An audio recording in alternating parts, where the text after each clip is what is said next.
नमस्कार दोस्तों, ओम नमः शिवाय। स्वागत है आप सभी का इस नए वीडियो में। ओम नमः शिवाय, जय श्री शिवाय, नमस्तुभ्यम, हर हर महादेव। 20 जनवरी अर्थात सोमवार का दिन, और यह सोमवार का दिन विशेष रूप से माँ पार्वती जी को समर्पित होता है। सोमवार का दिन वैसे तो सबसे ज़्यादा उत्तम और सबसे ज़्यादा विशेष रूप से भगवान शिव जी के लिए माना जाता है, परंतु माघ में पड़ने वाले सोमवार का दिन भगवान शिव जी के साथ साथ माँ पार्वती जी को भी समर्पित होता है। और इस पार्वती सोमवार के दिन पर हम सभी भगवान शिव और माता पार्वती जी के नाम से दीपक प्रज्वलित करेंगे। एक एक दीपक प्रज्वलित करना है, जिसमें कि मुख्य रूप से 2 चावल के दाने का प्रयोग करते हुए हम करेंगे।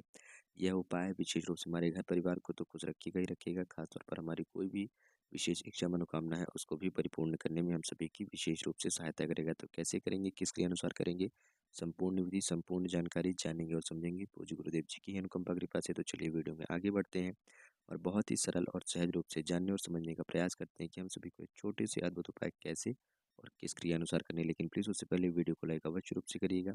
साथ ही यदि आप हमारे चैनल पर नए हैं या फिर आप हमारी बात पहली बार सुन रहे हैं तो चैनल को लाइक और वीडियो को सब्सक्राइब अवश्य रूप से करें। अब यहाँ पर हम ध्यान देते हैं कि हम सभी को, जैसा कि हमने कहा था, कि दीपक समर्पित करने हैं भगवान शिव और माता पार्वती जी के निमित्त। तो हम सभी 2 दीपक समर्पित करेंगे। पहला भगवान शिव और दूसरा दूसरे स्थान पर माता लक्ष्मी और माता पार्वती जी के समय निमित्त। ठीक है। अब ये जो दीपक समर्पित कर रहे हैं, तो जब भी हम कोई भी विशेष दीपक समर्पित करते हैं, कोई भी विशेष या मुख्य दीपक को प्रज्वलित करते हैं, उसमें हम विशेष रूप से प्रयोग करते हैं किस चीज़ का, उसमें हम मिट्टी का ही प्रयोग करते हैं। तो जो हम मिट्टी लेंगे, तो मिट्टी का दिया तैयार करेंगे। अब इसमें हम सभी पहला दीपक करेंगे शिव जी के। शिव जी को कहाँ मंदिर जाना है, किसी कहीं कहीं बाहर मंदिर नहीं जाना है। यदि आपके घर में भगवान शिव जी को आपने स्थान दे रखा है, तो आप इस दीपक को अपने घर पर ही समर्पित करेंगे। परंतु ध्यान दीजिएगा, यह जो दीपक समर्पित करेंगे, यह गोल बाती का दीपक आप अपने घर पर समर्पित करेंगे भगवान शिव जी के निमित्त। एक गोल बाती का दीपक आपने अपने घर में प्रज्वलित करना है। अब यह जो एक गोल बाती का दीपक आप भगवान शिव जी के निमित्त अपने घर में प्रज्वलित करेंगे, इस गोल बाती में आपको कुछ विशेष चीज़ें डालनी है, जैसे कि काला तिल। अब जो आप काला तिल लोगे डालने के लिए, वह काला तिल आपको दीपक के अंदर भी डालना है 1 से 2 चुटकी, और दीपक के बाहर भी रखना है। आसन के रूप में आपको काला तिल कुछ दीपक के बाहर रखेंगे। ठीक है। साथ ही साथ इस दीपक में जो आप तेल या घी का प्रयोग करेंगे, तो किस चीज़ का प्रयोग करेंगे, इसमें आपको प्रयोग करना है घी का, यानी कि आप जो यहाँ पर डालोगे वो होगा घी। यानी कि एक गोल बाती का दीपक प्रज्वलित करोगे घी का, जिसमें कि काला तिल 1 से 2 चुटकी अंदर और 1 से 2 चुटकी काला तिल का आसन के रूप में बाहर रख रख करके आप दीपक को प्रज्वलित करके समर्पित करेंगे। ओम नमः शिवाय या फिर श्री शिवाय नमस्तुभ्यम का जाप करते हुए, यही जाप करते हुए यह दीपक आपको संपूर्ण रूप से प्रज्वलित करके समर्पित कर देना है भगवान शिव जी के निमित्त अपने घर में संध्या काल में। ठीक है। इस दीपक को, यह हो गया आप सभी का पहला दीपक। अब हम बात करते हैं अपने अगले और दूसरे दीपक की। तो जो हम सभी का दूसरा दीपक समर्पित होगा, वह कहाँ समर्पित होगा, वह होगा समर्पित किसी भी बेल वृक्ष के नज़दीक। कहाँ समर्पित होगा, किसी भी बेल पत्र के पेड़ के नज़दीक पे वह दीपक समर्पित होगा। अब यह जो दीपक बेल पेड़ के नज़दीक में समर्पित हो रहा है, अभी हमने लंबी बाती का दीपक न समर्पित करते हुए गोल बाती का दीपक समर्पित करा था। ठीक है। अब हम लंबी बाती का दीपक समर्पित करेंगे। अभी यह जो लंबी बाती का दीपक समर्पित करेंगे, यह माँ पार्वती साथ ही साथ माँ लक्ष्मी जी के लिए भी समर्पित होगा। क्यों? क्योंकि बेल वृक्ष की जड़ में माँ लक्ष्मी जी का विशेष रूप से वास होता है। ठीक है। सोमवार का दिन है, माघ के महीने में, तो माँ पार्वती जी का भगवान शिव और माता लक्ष्मी जी के साथ साथ दोनों स्थानों पे वास है।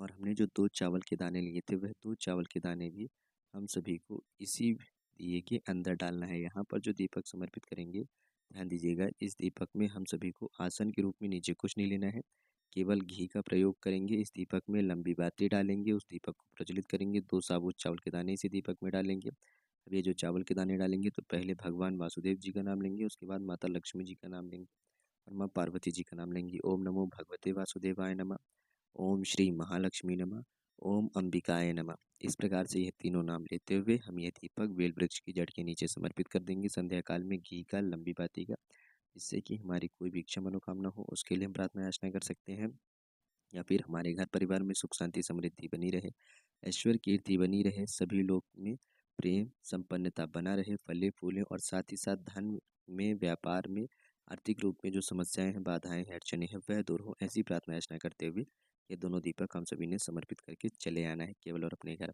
अगले दिन जब दीपक मंगल हो जाए, तो बेल वृक्ष वाला दीपक वैसा का वैसा ही रहने दें, उसको कुछ नहीं करना है। परंतु जो शिव जी को समर्पित करा था, इस दिया को यहाँ से हटाना है, बात हटा लेनी है। काले तिल के दाने जो नीचे समर्पित करे थे, उसको उठा करके किसी भी देव वृक्ष के नीचे हम सभी को ले जा करके समर्पित कर देना है। केवल इतना ही करना है पहले उपाय में, जो कि सोमवार के दिन पर हम करेंगे। तो पार्वती सोमवार के दिन पर हम सभी को एक छोटा-सा अद्भुत उपाय ज़रूर रूप से करना चाहिए। वहीं हम बात करें तो सोमवार का दिन भगवान शिव जी के साथ-साथ जब माह के महीने में सोमवार का दिन पड़ता है, तो वह और भी उत्तम हो जाता है। हमारे घर परिवार से हर प्रकार से जो जुड़ी हुई धन की मुख्य रूप से, यानी कि तत्काल समय पर जो धन की समस्या चल रही हो, उसको दूर करने के लिए तो क्या करना चाहिए?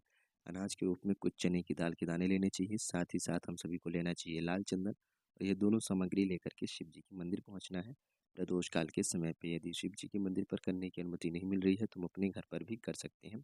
प्रदोष काल पर ही करना है, ठीक है? या फिर प्रदोष काल के बाद भी कर सकते हो आप सभी। सबसे पहले जो हमारे पास लाल चंदन है, इस लाल चंदन के लेपन को हम माता अशोक सुंदरी वाले स्थान पर लगाएंगे। कौन सा नाम लेते हुए? कुंदकेश्वर महादेव जी का नाम लेते हुए संपूर्ण रूप से लाल चंदन का लेपन कर देंगे।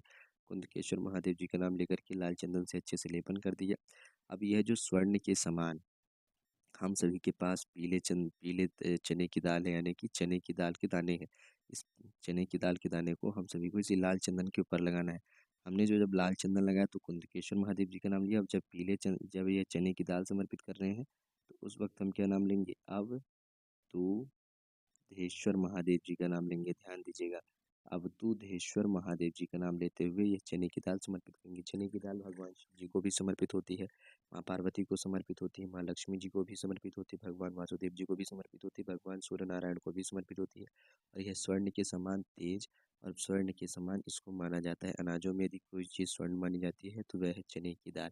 ध्यान दीजिएगा, यह वैसे भी बहुत ज़्यादा पौष्टिक और बहुत ज़्यादा शक्तिशाली होती है। स्वयं के रूप में यदि चने की दाल को देखें आप, एक अनाज के तौर में देखें, तो सभी अनाजों में सबसे ज़्यादा शक्तिशाली मानी जाती है। और साथ ही साथ इसकी जो आकृति है, इसकी जो बनावट है, इसकी जो रंग है, वह भी सोने के रूप के समान ही है।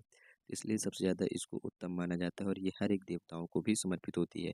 जब आप इसको समर्पित करते हैं पार्वती सोमवार के दिन पर माघ के महीने में, तो आपकी धन से जुड़ी हुई जो भी विपदा या आपदा रहती है तत्काल के समय पे, यानी कि अभी फिलहाल के समय पे धन से जुड़ी हुई जो बाधाएं आ रही है, जिसकी वजह से आपका कोई कार्य रुक रहा है, अटकन में है, तो वह कार्य से जो बाधाएं हैं, जो समस्याएं हैं, वह दूर होकर के आपको वह कार्य बनना प्रारंभ होता है। और कहीं ना कहीं किसी न किसी प्रकार से धन की जो समस्या चल रही थी, देव धन की कमी चल रही थी, वह कमी या समस्या दूर होकर के धन की व्यवस्था होती है, और आपका वो कार्य, आपका जो वह काम है वह कार्यरहित हो जाता है, यानी कि कार्य प्रगति हो जाता है, यानी कि कार्य आपका पुनः से चलना प्रारंभ हो जाता है। तो ये 2 छोटे से उपाय आप सभी लोग ज़रूर रूप से कर सकते हैं। जब आप लाल चंदन और चने की दाल समर्पित कर दें, तो उसके बाद जो आपके पास जल रहेगा, यानी कि आपके पास जो जल है, 1 लोटा शुद्ध जल, वह भगवान शिव जी की शिवलिंग पर उत्तर दिशा की तरफ मुख करते हुए संपूर्ण जल आप समर्पित कर सकते हैं। और अंत में भगवान शिव, माता पार्वती, भगवान विष्णु और माँ लक्ष्मी जी को प्रणाम करके केवल और केवल आपको चले आना है अपने घर।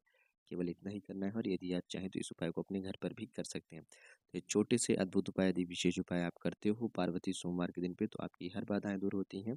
आपका घर परिवार में भी सुख शांति समृद्धि बनी रहती है। माघ के महीने में सोमवार का दिन बहुत ही उत्तम माना जाता है माँ पार्वती जी की अनुकंपा कृपा प्रदान करने के लिए। और जहाँ माँ पार्वती जी का वास हो, उनकी अनुकंपा कृपा का हो, तो ऐसा हो नहीं सकता कि भगवान शिव जी का वास न हो, भगवान शिव जी का आशीर्वाद उन्हें न प्रदान हो। और जहाँ शिव जी का आशीर्वाद प्रदान हो, वहाँ से हर प्रकार से जो काल है वह दूर होता है। आपकी जो बाधाएं हैं वह दूर होती हैं, आपके कष्ट हैं वह दूर होते हैं। तो सारे उपाय ज़रूर रूप से करिएगा, दोनों उपाय बहुत ही उत्तम तरीके से समझाने का प्रयास किया गया है। तो उम्मीद करते हैं आप सभी को वीडियो पसंद आया हो। यदि कुछ प्रश्न हो तो कमेंट में अवश्य रूप से पूछें। साथ ही साथ वीडियो पसंद हो तो वीडियो को लाइक और चैनल को सब्सक्राइब जरूर रूप से करें। और कमेंट में सभी लोग माँ के इस पवित्र और शुभ महीने में और सोमवार के दिन के अवसर पर जय माँ पार्वती और हर हर महादेव अवश्य रूप से लिखिएगा। जय श्री शिवाय, नमस्तुभ्यम, हर हर महादेव, ओम नमः शिवाय।